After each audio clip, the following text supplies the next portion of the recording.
मैं आपसे एक सवाल करता हूं, क्या आपको विश्वास है? आप कहेंगे हां मुझे विश्वास है। मैं आपसे एक बात कहूंगा कि क्या आपका विश्वास परमेश्वर के वचन पर आधारित है? क्या आपका विश्वास परमेश्वर के वचन पर आधारित है? इस बात को आपको समझना बहुत ही जरूरी है। यदि हम विश्वास के बारे में हम देखें तो दुनिया के सारे लोग, सभी तरह के लोग किसी न किसी शक्ति पर, किसी न किसी व्यक्ति पर, किसी न किसी फिलॉसफी पर विश्वास करते हैं और वे इस बात को दावा के साथ इस बात की घोषणा करते हैं कि वे क्या विश्वास करते हैं। हम भी विश्वास करते हैं, यहां तक कि दुष्ट आत्माएं भी परमेश्वर के वचन में लिखा है कि वो विश्वास करती हैं, परमेश्वर पर विश्वास करती हैं और थरथराती हैं। तो क्या इसका मतलब ये हो गया कि यदि दुष्ट आत्माएं परमेश्वर पर विश्वास करती है तो वो सही हो गया? क्या उनका विश्वास उनको उद्धार कर सकता है या क्या उनका विश्वास उनको परमेश्वर के करीब ला सकता है? बिल्कुल भी नहीं। वे डरते हैं, थरथराते हैं, विश्वास करते हैं, लेकिन उनका विश्वास परमेश्वर के वचन पर आधारित नहीं है। आज का जो मेरा टॉपिक है बाइबल बेस्ड फेथ, बाइबल आधारित विश्वास।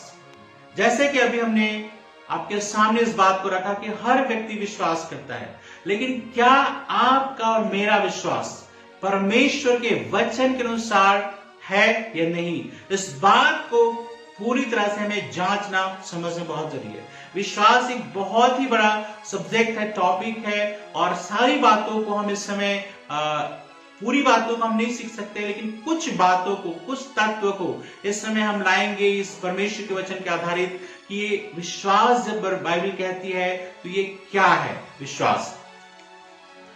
हम आपके सामने इस समय इब्रानियों की पत्री और उसके 11 अध्याय से लगभग सारे वचनों को पढ़ेंगे। तो इस समय जो आपके सामने जो मैं पढ़ देता हूं, सबसे पहला है कि विश्वास परमेश्वर की आज्ञा मानना है। विश्वास परमेश्वर की आज्ञा मानना है। केवल दिल से विश्वास कर लेना कि परमेश्वर है, परमेश्वर की आज्ञाएं अच्छी हैं या परमेश्वर की बातें अच्छी हैं, ये काफी नहीं है। हमें ये विश्वास करना जरूरी है कि परमेश्वर है और उसने कुछ आज्ञाएं हमारे जीवन में दी है, और जब हम उन आज्ञाओं को मानते हैं तो हम अपने विश्वास को परमेश्वर के सामने प्रकट करते हैं। यदि आप परमेश्वर के वचन में बढ़ना चाहते हैं तो कृपया इस चैनल को सब्सक्राइब कीजिए और हमारे वीडियोस को ज्यादा से ज्यादा लोग तक शेयर कीजिए, ताकि परमेश्वर का वचन ज्यादा से ज्यादा लोगों तक पहुंच। इब्रानियों के 11 अध्याय के 8 पद में ऐसा लिखा है, विश्वास से अब्राहम जब बुलाया गया तो आज्ञा मानकर ऐसी जगह निकल गया जिसे मिरास में लेने वाला था, और वह यह न जानता था कि मैं किधर जाता हूं, तो भी निकल गया। यहां पर भी इस बात को जोर देके बताया गया है कि जब हम विश्वास करते परमेश्वर पर तो उसकी आज्ञाओं को मानना बहुत जरूरी है। और कई बार परमेश्वर की आज्ञाएं अटपटी भी लग सकती हैं। परमेश्वर की आज्ञाएं कई बार हमें पसंद भी नहीं हो सकता है, क्योंकि परमेश्वर कई बार ऐसी चीजों को करने के लिए कहता है जो शायद हम उस चीज को पसंद नहीं करते या करना नहीं चाहते। यदि इसी बात को लेकर कि किस तरह से परमेश्वर ने क्या आज्ञा दिया, इसके विषय में जब हम उत्पत्ति किताब उसका 12 अध्याय के 1 पद को पढ़ते हैं, वहां पर ऐसा लिखा है, यहोवा ने अब्राहम से कहा, अपने देश और अपने कुटुंबियों और अपने पिता के घर को छोड़कर उस देश को चला जा जो मैं तुझे दिखाऊंगा। क्या क्या परमेश्वर ने? अपने देश, अपने कुटुंबियों और अपने पिता के घर को छोड़कर उस देश को चला जा जो मैं तुझे दिखाऊंगा। यहां पर जब परमेश्वर के वचन को जब हम अध्ययन करते हैं तो इस बात को हम पाते हैं कि ये बहुत ही बड़ा अटपटी बात परमेश्वर ने इब्राहिम के सामने करी। अटपटी कहने का मतलब क्या है? जनरली हम इस बात को हमारा दिल स्वीकार नहीं करता है। कोई भी व्यक्ति होता है वो अपने कुटुंबियों से प्यार करता है। कोई भी व्यक्ति होता है जो अपने माता पिता के घर को प्यार करता है। कोई भी व्यक्ति होता है जो अपने देश के प्रति समर्पित होता है।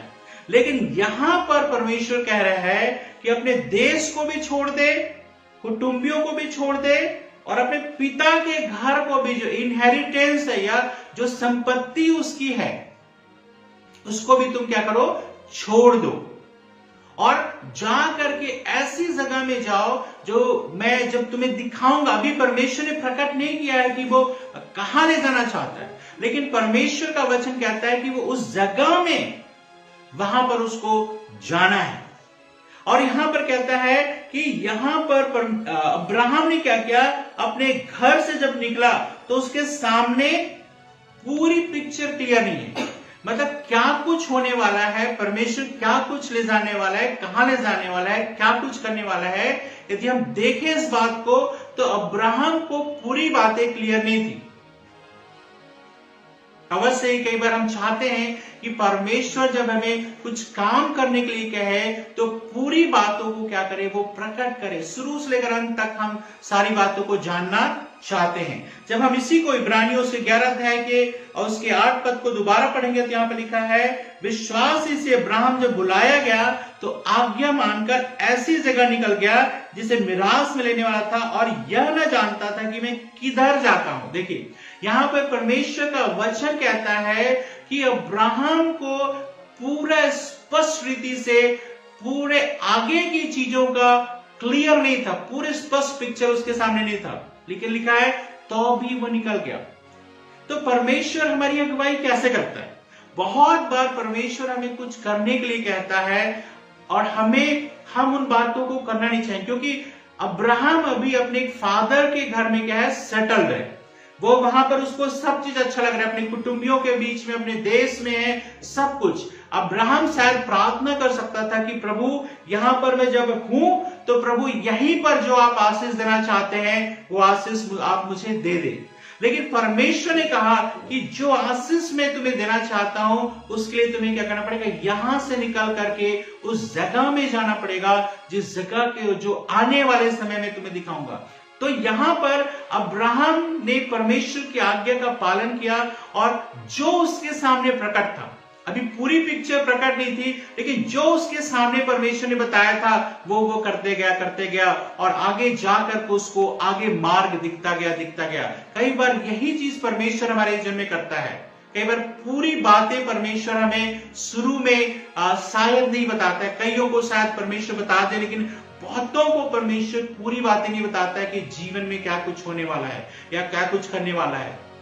तो क्या होता है, जब हम परमेश्वर की आज्ञा का पालन करते हुए एक स्टेप उठाते हैं, कदम उठाते हैं जो परमेश्वर के वचन के अनुसार, तो क्या होता है, आगे का जो मार्ग है वो क्लियर होते जाता है, आगे की जो परमेश्वर की योजना है वो क्लियर होती जाती है। और जितने यहाँ पर मैच्योर या विश्वासी हैं, परमेश्वर के सेवक, इस बात के गवाह हैं कि जब उन्होंने अपना मसीह जीवन को शुरू किया था या मसीह सेवकाई को शुरू किया था तो उनके जीवन में, मन में बहुत सारी बातें थी, लेकिन जब आज 15 साल, 20 साल, 10 साल के बाद जब अपने जीवन को देखते हैं तो पाते हैं कि जो वो सोचते थे वैसी पूरी तरह सारी बातें नहीं हुई, लेकिन परमेश्वर उनको वो चीज उस जगह पे जरूर लेके गया। परमेश्वर जरूर उन चीजों को उनके जीवन में किया जो परमेश्वर ने योजना बना रखी थी। तो क्या परमेश्वर ने सारी बातें पहले ही स्टेप में प्रकट कर दे?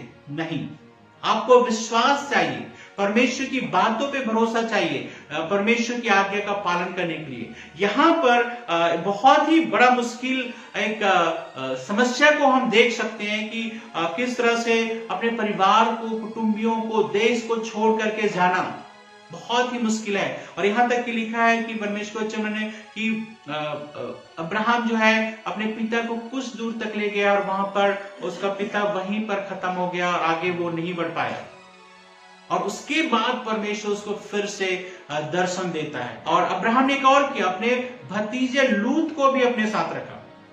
और यहां पर क्या हुआ, क्योंकि जब परमेश्वर के वचन का एग्जैक्टली परमेश्वर जैसा चाहता है वैसे जब हम पालन करते हैं तो परमेश्वर की आशीषें हमारे जीवन में आती हैं। मेरे कहने का मतलब ये नहीं है कि हर एक व्यक्ति अपने परिवार को, देश को, समाज को, इन चीजों को छोड़ करके निकल जाए, लेकिन यदि परमेश्वर आपको ऐसा करने के लिए कहता है तो आपको करना बहुत जरूरी है। जब कई बार हम देखते हैं कि इस नॉर्थ इंडिया में कितने सारे लोग जो परमेश्वर के वचन की सेवकाई कर रहे हैं, और खासकर केरला से या तमिलनाडु से या आंध्रा से, इन प्रदेशों से कई मसीह भाई बहन सब कुछ छोड़ करके, अपने पिता के घर को छोड़ करके, अपने लोगों को छोड़ करके और इन सब बातों को छोड़ करके ऐसी जगह पर वो निकल गए हैं, नॉर्थ इंडिया में आते हैं जहां पर उनके कोई भी लोग नहीं होते, लेकिन विश्वास के साथ आते हैं और धीरे धीरे परमेश्वर उनके जीवन को स्पष्ट करता है। अगली बात, दूसरी बात, विश्वास पीछे मुड़कर नहीं देखता है। विश्वास पीछे मुड़कर नहीं देखता है, क्योंकि बहुत बार क्या होता है, हमारे जीवन में हम बहुत बार पीछे चीजों को देखना शुरू करते हैं। जब विश्वास में आपने कदम उठा लिया, जब आपको पता चल गया कि परमेश्वर आपके जीवन से ये चाहता है, तो कभी भी आप पीछे को ना देखें, क्योंकि जब आप पीछे देखोगे तब आपके जीवन में आप कई बार वापस जाने का एक बहुत बड़ा अवसर आपके जीवन में होगा। यदि हम 15 पद को पढ़ते हैं तो यहां पर ऐसा लिखा है, और जिस देश से वे निकल गए थे यदि उसकी सुधि करते तो उन्हें लौट जाने का अवसर था। देखिए, अब्राहम को इस बात का जरा भी गम नहीं था, जरा भी इस बात पे परवाह नहीं थी कि मुझे सब कुछ छोड़ना पड़ रहा है, क्योंकि परमेश्वर के साथ जब आप चलते हैं तो आप परमेश्वर को पहली प्राथमिकता देना सीखते हैं। तो यहां पर कहता है पीछे मुड़कर नहीं देखे। एक बार परमेश्वर के आगे निकल गए तो परमेश्वर जो चाहता है, जहां ले जाना चाहता है, जो कुछ हमारे जीवन में करना चाहता है, उन चीजों में आगे बढ़ने की जरूरत है। कभी भी यदि हम पीछे मुड़ के यदि हम देखेंगे तो बार बार पीछे की चीजें हमारे जीवन को पीछे खींच लेने की चीजें करेगी। बहुत बार ऐसा होता है जब लोग प्रभु यीशु मसीह को ग्रहण करते हैं, विश्वास के साथ चलते हैं, लेकिन कई बार अपने जीवन में पुराने कुटुंबियों को देखते हैं, पुराने रिश्तेदारों को देखते हैं, पुरानी चीजों को देखते हैं, और कई बार वे इतने दिनों तक परमेश्वर के साथ चले, लेकिन कई बार पुरानी चीजों को याद करके वो पीछे लौट जाते हैं। तीसरी, विश्वास हमारे जीवन की प्राथमिकताओं को सही करना है। विश्वास हमारे जीवन की प्राथमिकताओं को सही करना है। जब परमेश्वर का वचन जब हम पढ़ते हैं, खासकर इब्रानियों की पत्री उसके 11 अध्याय के 24 से लेकर 27 पद, देखिए यहां पर क्या लिखा है। विश्वास ही से मूसा ने सयाना होकर फिरौन की बेटी का पुत्र कहलाने से इनकार किया, इसलिए कि उसे पाप में थोड़े दिन के सुख भोगने से परमेश्वर के लोगों के साथ दुख भोगना अधिक उत्तम लगा। उसने मसीह के कारण निंदित होने को मिस्र के भंडार से बड़ा धन समझा, क्योंकि उसकी आंखें फल पाने की ओर लगी थी। विश्वास से राजा की क्रोध से न डरकर उसने मिस्र को छोड़ दिया, अनदेखे को मानो देखता हुआ दृढ़ रहा। यहां पर मूसा के जीवन में हम इस बात को पाते हैं कि किस तरह से हम देखते हैं कि मूसा एक गरीब घर में पैदा हुए, एक यहूदी घर में पैदा होकर के वो महलों में पहुंच जाता है, और वो उसको एक इतनी बड़ी पदवी मिलती है कि वो फिरौन की बेटी का बेटा कहलाता है। सोचिए उसकी पोजीशन, वहां पर सारे ऐशो आराम है, वहां पर सब चीजें उसके पास है, लेकिन यहां पर वो क्या निर्णय करता है? कई बार इसके विपरीत हम करते हैं। यहां पर मूसा क्या निर्णय करता है कि मुझे ये सारे ऐशोराम, सुख सुविधा, मान मर्यादा, इज्जत, पद, ये मुझे नहीं चाहिए। मैं परमेश्वर के लोगों के साथ दुख उठाना मेरे लिए ज्यादा अच्छा है, बजाय कि मैं अपने उस जगह पे रहूं और उस जगह पर अपने जीवन का मैं आनंद उठाऊं। बहुत बार लोग प्रभु के पास क्यों आते हैं, या कई बार हम परमेश्वर की सेवकाई क्यों करते हैं? कई बार देखा गया है, कई बार बहुत तायत से लोग जो है वो चाहते हैं कि यीशु मसीह में आने के कारण उनका जीवन और बहुत अच्छा हो जाए, आर्थिक रीति से अच्छा हो जाए, सामाजिक रीति से अच्छा हो जाए, और बाकी सब चीजों से अच्छा हो जाए। लेकिन क्या होता है, यहां पर उल्टा हुआ है। यहां पर क्या हुआ है, मूसा के पास सब कुछ था, लेकिन यीशु के कारण से, यह लिखा है, परमेश्वर के लोगों के साथ दुख उठाना मिस्र के धन से भी बढ़कर है। और कहता है मसीह के कारण निंदित होना उससे भी बड़ा धन है। यहां पर कई बार हो सकता है कि बहुत सारे विश्वासी लोग या कई बार बहुत सारे सेवक लोग इसलिए परमेश्वर की सेवा करना चाहते हैं, इसलिए विश्वास करना चाहते हैं, उसका जीवन बहुत तायत से आगे बढ़ जाए, और इसलिए तो प्रार्थना में आते हैं, उपवास प्रार्थना करते हैं और प्रभु के चरणों के निकालता है। मैं ऐसा नहीं कह रहा हूं सब लोग ऐसा होते हैं, लेकिन बहुत तायत से ऐसे लोगों की संख्या आज के समय में बहुत है। और जो कोई इस तरह की बातों को सिखाएगा कि यीशु मसीह में आने के कारण से तुम्हारा जीवन बहुत अच्छा हो जाएगा, ऐसे लोगों को लोग ज्यादा फॉलो करेंगे। लेकिन यहां पे मूसा कहता है सब कुछ उसके पास था, मान, मर्यादा, इज्जत, सुख, ऐश्वर्य सब कुछ था, लेकिन यीशु मसीह के कारण से उसने सब चीज को छोड़ करके परमेश्वर के लोगों के बीच में वो आ गया। विश्वास आपके और मेरे जीवन की प्राथमिकताओं को सही करना है। आप यीशु के पीछे क्यों चलते हैं या यीशु पे विश्वास क्यों करते हैं? क्या इसलिए कि परमेश्वर आपके जीवन में आशीष देता रहे? हाँ, परमेश्वर आशीष देता है, लेकिन केवल यही यीशु के पीछे चलने का कारण है तो आपको और मुझको अपनी प्राथमिकताओं को सही करने की जरूरत है। अगली बात, विश्वास दूसरों की नकल नहीं करता है। विश्वास दूसरों की नकल नहीं करता है। यहां पे परमेश्वर के वचन में इब्रानियों के 11 अध्याय के 29 में जब हम पढ़ते हैं, यहां पर इस प्रकार लिखा है, विश्वास ही से वे लाल समुद्र के पार ऐसे उतर गए जैसे सूखी भूमि पर से, और जब मिस्रियों ने वैसे ही करना चाहा तो सब डूब मरे। देखें, यहां पर परमेश्वर के वचन में हम पाते हैं कि जब इस्राएली लोग मिस्र देश से कनान देश की ओर जा रहे थे तो बड़ा समुद्र उनके सामने था। तो परमेश्वर ने उनके लिए एक उपाय किया कि समुद्र 2 भाग में बंट गया और वे सारे ऐसे पार कर गए, लाखों लोग ऐसे पार गए जैसे सूखी भूमि पर से।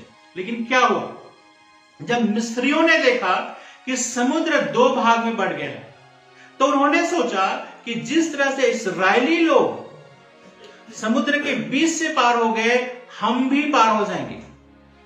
देखिए, यहां पर जो कुछ उन्होंने देखा दूसरे के जीवन में होते हुए, वो सारी बातें उसने क्या की, अपने जीवन में नकल करने लगे। लेकिन क्या हुआ, यहां पर परमेश्वर का वचन कहता है जब मिस्रियों ने वैसा ही करना चाहा तो सब डूब मरे। देखिए, जो समुद्र था 2 भागों में जो हुआ था वो इस्राएलियों के लिए हुआ था, वो मिस्रियों के लिए नहीं हुआ था। तो यहां पर मिस्रियों ने क्या किया, उनके इस्राएलियों के विश्वास को देख करके ये लोग भी ऐसे करने की सोचने लगे, और जिसकी वजह से सब डूब मर गए।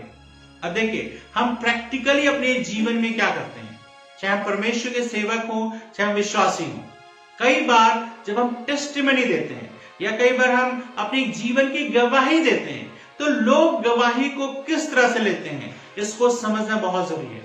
कई बार जब हम गवाहियां सुनते हैं कि परमेश्वर ने लोगों के जीवन में किस किस तरह के काम किए, तो कई बार एग्जैक्टली वैसे ही हम लोगों का फॉलो करना चाहते हैं कि परमेश्वर ने उसके जीवन में किया तो वो मेरे जीवन में भी करेगा। देखिए, गवाही का ये उद्देश्य नहीं होता है। गवाही का उद्देश्य ये होता है कि परमेश्वर ने किसी व्यक्ति के जीवन में काम किया है, लेकिन ऐसा जरूरी नहीं है कि परमेश्वर आपके जीवन में भी वैसे ही सेम टू सेम काम करे, क्योंकि आप एक डिफरेंट व्यक्ति हो। परमेश्वर आपके जीवन में दूसरे तरीके से काम करना चाहता है। लेकिन कोई गवाही देता है और वो कहता है कि ऐसा ऐसा मैंने किया, उसके बाद यदि वो वचन पर आधारित नहीं है, उसके व्यक्तिगत अनुभव पर आधारित है, तो परमेश्वर कई बार उसी तरह से काम आपके जीवन में नहीं करेंगे जैसे दूसरे के जीवन में उन्होंने किया था। बहुत बार हम नकल करते हैं कि यदि हम लोगों की सुनते हैं कि किस तरह से 5 लाख रुपया उन्होंने कर्ज कर लिया या 10 लाख रुपया कर्ज कर लिया, और वे गवाही देते कैसे परमेश्वर ने अद्भुत रीति से उस कर्जों को दूर किया या माफ किया या उसको पूरा कर पाए, तो दूसरा व्यक्ति सोचता है जब परमेश्वर उसके जीवन में कर सकता है तो क्यों ना मैं भी 5 लाख का या 10 लाख का कर्जा लूं, परमेश्वर मेरे जीवन में भी करेगा। ऐसा जरूरी नहीं है कि परमेश्वर एग्जैक्टली आपके जीवन में वही काम करे। तो आपको और मुझको क्या करना है, दूसरों के विश्वास की नकल नहीं करना है। दूसरे के जीवन में जो कुछ हुआ, दूसरे सेवकों के जीवन में जो कुछ परमेश्वर कर रहा है, अवश्य उसे सीखें, लेकिन एग्जैक्टली यदि आप नकल करने की कोशिश करेंगे तो आपके जीवन में विनाश के अलावा कुछ नहीं आएगा, जिस तरह से मिस्रियों के जीवन में हुआ। बहुत बार परमेश्वर के कई वचनों को लेकर के हम दावा करते हैं कि मेरा विश्वास है, ये मेरे लिए, मैं क्लेम करता हूं मेरे लिए है और वैसा करूंगा और परमेश्वर देखना मेरे जीवन में काम करेगा। कुछ साल पहले ये दक्षिण कोरिया की घटना है कि उन्होंने परमेश्वर का वचन पढ़ा और उसमें पढ़ा कि पतरस के अंदर कितना विश्वास था कि वो यीशु मसीह के कहने से पानी में चल के दिखाया। तो वहां पे 3 बहनों ने क्या किया, उन्होंने कहा कि पतरस के समान यदि हमारा भी विश्वास है, हम भी पतरस के समान विश्वास करेंगे, और वो जो उफनती हुई नदी में पार करने लगे। फिर क्या हुआ, क्या वो पार कर पाए? पतरस का परमेश्वर कहां है? क्या वो पार कर पाए? नहीं पार कर पाए, तीनों की लाशें मिली। तो यहां पर परमेश्वर ने क्यों उनको नहीं बचाया? क्योंकि वो तो प्रभु के नाम की महिमा के लिए वो सब कर रहे थे और वो दिखाना चाहते थे कि पतरस के समान हमारा भी विश्वास है। लेकिन यहां पर ध्यान देने की बात है कि ये जो पानी पे चलने की बात थी, ये पतरस के लिए कहा गया था। प्रभु यीशु ने पतरस को बोला था कि तू पानी पे चल के मेरे पास आए। ये आपके लिए और मेरे लिए ऐसा जरूरी नहीं है कि सेम आज्ञा परमेश्वर दे। हो सकता है परमेश्वर दूसरी चीजों के द्वारा हमारे जीवन में काम करे। तो क्या परमेश्वर के वचन पे विश्वास नहीं करना है? करना है, लेकिन उसको किस तरह से आप समझते हैं इसको लेना है। हम ऐसा नहीं कर सकते कि पतरस के समान मेरा भी विश्वास हो जाएगा तो मैं भी पानी पे चलना शुरू करूंगा। नहीं, पतरस को परमेश्वर ने एक विशेष परिस्थिति में एक गुरुत्वाकर्षण के नियम को तोड़ करके उसको पानी पे चलाया। लेकिन आपके और मेरे लिए भी सेम परमेश्वर पानी पे चलाएगा ऐसा जरूरी नहीं है। इसलिए जो है दूसरों के विश्वास का नकल ना करें। जब हम बाइबल को भी पढ़ते हैं, प्रभु ने जो कुछ भी लोगों के जीवन में किया, हमें विश्वास तो करना है प्रभु ने ऐसा किया, और हमें प्रार्थना की जरूरत है कि प्रभु इनमें से किस तरह के कामों करना चाहते हैं। आप देखिए, प्रभु कभी रिपीट नहीं करता है। जो परमेश्वर ने एलिसा के साथ किया वो चीजें पतरस के साथ करे, या जो चीजें अलग अलग दासों के जीवन में प्रभु ने किया या विश्वासियों के जीवन में किया, प्रभु उसी तरह की बातों को रिपीट कई बार नहीं करता है। इसलिए आपको और मुझको ये जानने की जरूरत है, विश्वास तो करना है, लेकिन आपको ये जानने की जरूरत है कि प्रभु आप मेरे जीवन में क्या चाहते हैं, कौन सा वचन मेरे लिए, कौन सी बातें मेरे लिए है। तो यहां पर मैंने आपसे कहा कि विश्वास जो है दूसरों की नकल नहीं करता है। आखिरी बात, विश्वास विपरीत चीजों को भी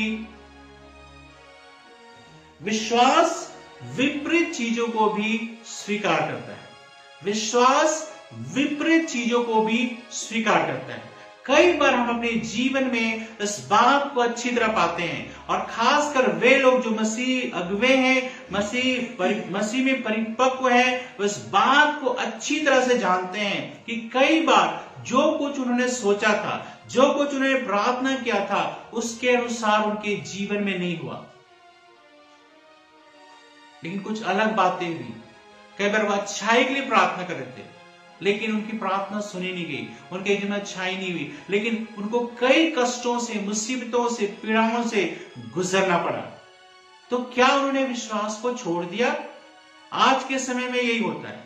आज के समय में लोग तब तक विश्वास करते हैं जब उनके जीवन में अच्छा होता है, लेकिन जैसे ही उनके जीवन में उनकी इच्छा के अनुसार नहीं होता या उनकी आशा के विपरीत होता है, कई बार वो परमेश्वर के पीछे चलना या विश्वास करना छोड़ देते हैं। आइए हम वचन को देखेंगे। यदि हम इब्रानियों 11 अध्याय के 32 पद से हम पढ़ेंगे और उसके 38 तक, वहां क्या लिखा है देखिए, कुछ बातों को पढ़ेंगे।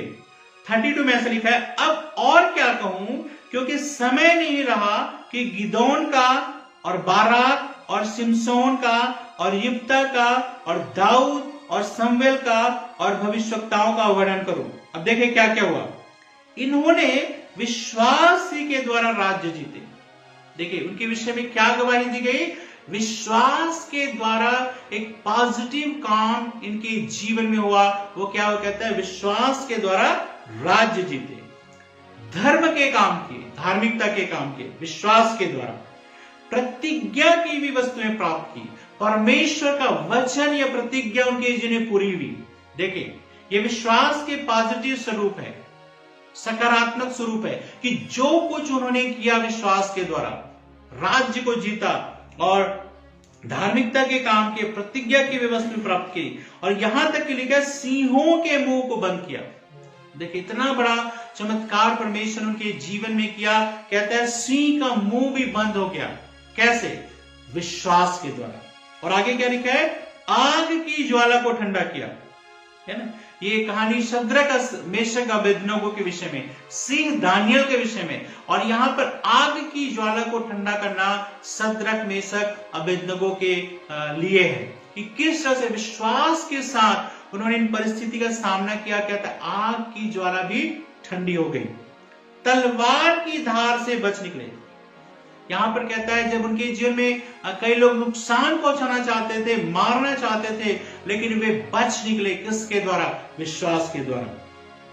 फिर आगे लिखा निर्बलता में बलवंत हुए। जब वो कमजोर हुए उस समय विश्वास के साथ उन्होंने जब सामना किया, बलवंत हुए, लड़ाई में वे निकले। कहता है विदेशियों की फौजों को मार भगाया। देखिए, विश्वास के द्वारा इतने बड़े बड़े काम उनके जीवन में हुआ। विश्वास के पॉजिटिव स्वरूप को हम देखते हैं कि परमेश्वर ने उनके विश्वास के द्वारा क्या क्या बड़े काम उन लोगों के जीवन में, विश्वास के अगुओं के जीवन में किया। 35 पद में लिखा है स्त्रियों ने अपने मरे हुओं को फिर जीवित पाया। देखिए, इतना बड़ा काम हुआ। कहते हैं मरे हुए भी जीवित हो उठे विश्वास के द्वारा। अब देखिए, इन सब के जीवन में जो कुछ उन्होंने प्रार्थना करी, जो कुछ उन्होंने किया, विश्वास किया, उसके अनुसार उनके जीवन में ये सारी बातें हुई। लेकिन क्या सबके जीवन में ये बातें होती हैं या सबके जीवन में ये बात हुई? ऐसा जरूरी नहीं है। जब आगे पढ़ेंगे परमेश्वर के वचन को, उसी 35 से ही यहां पर ऐसा लिखा है कितने तो मार खाते खाते मर गए और छुटकारा न चाहा, इसलिए कि उत्तम पुनरुत्थान के भागी हैं। देखिए, यहां पर क्या कह रहे हैं कि इतना हद तक उनको मारा पीटा गया, इतना हद तक उनके साथ जीवन में किया गया कि कहता है वो मर गए। कईयों को प्रभु ने लड़ाई में वीर निकले और वे बच गए। लिखा तलवार की धार से बच गए बहुत सारे लोग, लेकिन बहुत सारे लोग कहते हैं उनके जीवन में ये छुटकारा नहीं आया, या लिखा है छुटकारा नहीं चाहा कि उत्तम पुनरुत्थान के भागी हो। तो यहां पे बहुत सारे विश्वासी लोग मार खाते खाते मर गए। कहते हैं फिर आगे कहता है कई ठट्ठों में उड़ाए जाने। बहुत सारे परमेश्वर के दासों और सेवकों और विश्वासियों को ठट्ठों में, मजाक में उड़ाया जाना, उनके जीवन में ये बातें हुई। अब देखिए ध्यान से, एक तरफ परमेश्वर के वचन के अनुसार विश्वास करने के द्वारा लोग जिन्होंने बड़े बड़े काम किए, लेकिन दूसरी तरफ लोगों ने कहता है ठट्ठा में उड़ाए जाने के काम को उन्होंने किया, उन्होंने इस चीज को सहा। फिर कहते हैं और कोड़े खाने वरन बांधे जाने और कैद में पड़ने के द्वारा परखे गए। देखिए यहां पे क्या लिखा है, न केवल ठट्ठों में उड़ाए जाने, लेकिन कोड़े खाने और बांधे जाने। बहुतों के जीवन में उन्होंने छुटकारे के लिए प्रार्थना की, जीवन बचने के लिए प्रार्थना की, लेकिन वो बच नहीं पाए। क्या लिखा है, कहता है कोड़े खाने पड़े, उनको बांधे गए, कैद में पड़ गए, इसके द्वारा वो परखे गए। फिर क्या लिखा है यहां पर 37 में, पथराव किए गए। देखिए उनके ऊपर पत्थरवाह किया गया, आरे से चीरे गए, उनकी परीक्षा की गई, तलवार से मारे गए, वे कंगाली में, क्लेश में और दुख भोगते हुए भेड़ों और बकरियों की खाले ओढ़े हुए इधर उधर मारे मारे फिरे। देखो यहां पे क्या कहता है, ठट्ठों में उड़ाए जाना, बांधा जाना, कैद में पड़ना, पत्थरवाह किया जाना, आरे से चीरे गए। और आगे क्या लिखा है, हम हमेशा सोचते हैं कि जब हम प्रभु यीशु को ग्रहण कर लेंगे तो ऐसे ऐसे बहुत सारी प्रतिज्ञाओं को लोग लेते हैं कि इब्राहिम की आशीष देखो तुम्हारे जीवन में आएगी, तुम्हारा जीवन कहां कहां से पहुंच जाएगा, आर्थिक उन्नति, सब चीज में उन्नति, आगे बढ़ना।